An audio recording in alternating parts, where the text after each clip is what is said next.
Otep à tous, bien-aimés frères et sœurs, comment le Rwanda pille les matières premières en RDC? Le Rwanda a initié un nouveau système de pillage des matières premières en RDC, notamment du coltan, cobalt. Le Rwanda utilise des drones tous les jours et chaque heure, il y a au moins 200 drones qui quittent le Rwanda pour aller notamment à Rubaya. Et quand ils arrivent, on charge au moins 1 kilo de matière première. Et puis, ça repart. Chaque heure. Donc, vous avez 200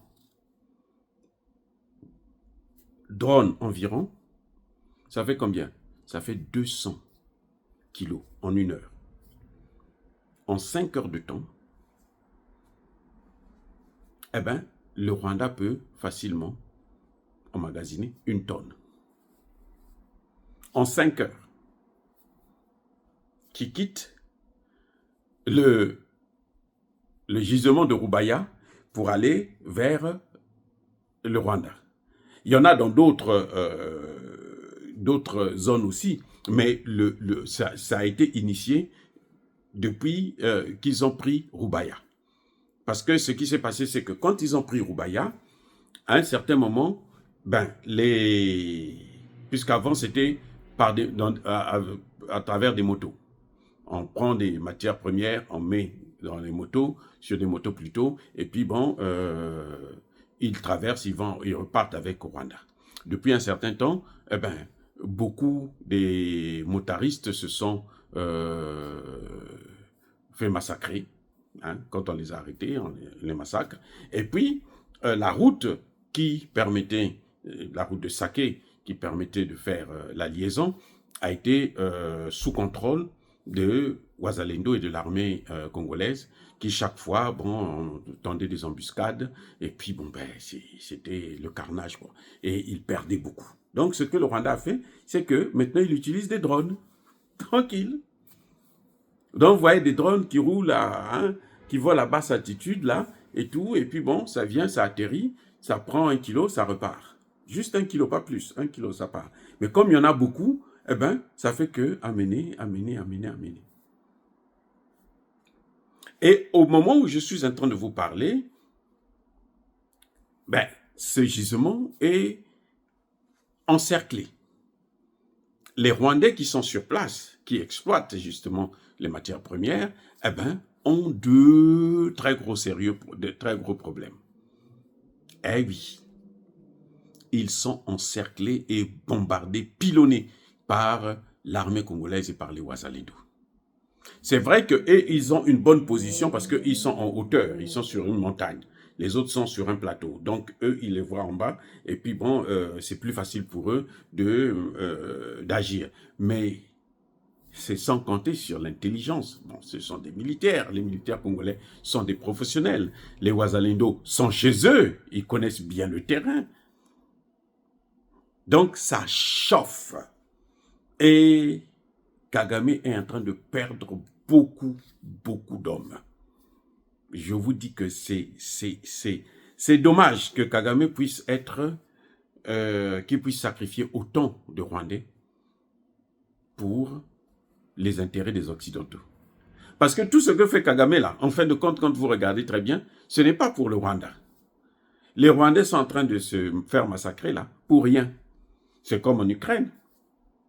Ils font la guerre en Ukraine. C'est pour qui? C'est pour les États-Unis, c'est pour l'Union européenne, c'est pour la Grande-Bretagne. Bref, c'est pour l'OTAN, parce que c'est l'OTAN qui veut balkaniser la Russie. Là, c'est pareil en RDC. J'ai toujours dit que la RDC est en train de combattre l'OTAN. La RDC n'est pas en guerre contre le Rwanda. Le Rwanda n'est que la partie visible, c'est un instrument. Voilà, c'est un instrument dans les mains des Occidentaux qui leur permet de faire la guerre contre la RDC pour tenter de balkaniser la RDC, déstabiliser la RDC, afin que la RDC ne puisse pas avoir le temps de jouir de ses matières premières et de s'émanciper. C'est ça la déstabilisation. C'est ça ce qu'on appelle le chaos maîtrisé. Donc le Rwanda a trouvé cette nouvelle méthode et cette méthode est en train d'être mise à mal parce que, eh ben, la cité de Rubaya risque d'être reprise dans quelques jours. Parce que les Congolais sont déterminés d'une manière incroyable. Et Dieu merci que cette fois-ci, pour une première fois, le président Tshisekedi a dit « il n'y aura pas de répit. On ne s'arrête pas, on va jusqu'au bout. » Eh oui, au point où Kagame maintenant accuse l'Angola d'être en train de, comment dirais-je, de faciliter la tâche à la RDC. Non, l'Angola a joué le jeu des Occidentaux, mais c'est la détermination de l'armée congolaise et des Wazalendo qui est en train de changer la donne, qui est en train de changer même la pensée occidentale, qui est en train de permettre à certains pays européens de se dire que non, mais attendez, ce que nous sommes en train de faire là, ça va nous coûter plus cher. Vaut mieux changer d'avis dès maintenant. Et les Européens, les Africains, notamment les autorités de la RDC, ne doivent pas compter sur les Occidentaux pour changer de façon de voir. Il faut qu'ils continuent à faire la guerre, à s'équiper et à former. Parce qu'après cette guerre, il y aura une très grande guerre, celle de très très haute intensité. Celle-ci, c'est une guerre de haute intensité puisque les combats se font au corps à corps. Hein, vous savez, dans Massissi Centre, les Rwandais, ce qu'ils ont fait, c'est qu'ils sont allés se cacher dans des maisons. Ils ont pris des populations qu'ils ont mis devant comme des boucliers humains. Mais l'armée, donc il fallait maintenant, c'était vraiment le véritable corps à corps. Il faut être vraiment professionnel et aguerri dans des combats urbains. C'est ce qui permet aujourd'hui à l'armée congolaise et au Wazalendo de faire moins de dégâts parmi les populations civiles, de s'occuper que de ces terreaux rwandais qui sont sur le sol congolais. Les amis, dire cela, c'est inciter à la haine ou à la violence. Non, Yava colère, Yamalembe. Encore une fois de plus, soyez bénis, soyez abondamment bénis par le Dieu des Kémites et par nos ancêtres évangilisés. Mais que tous ceux qui persécutent le continent africain le pillent et le déstabilisent, qu'ils soient noirs, blancs, chinois, arabes, juifs, indiens ou qui qu'ils soient punis, maudits, foudroyés, neutralisés, écrasés, effacés par le Dieu des Kémites et par nos ancêtres évangélisés. Vive l'Afrique éternelle, j'ai dit et j'assume.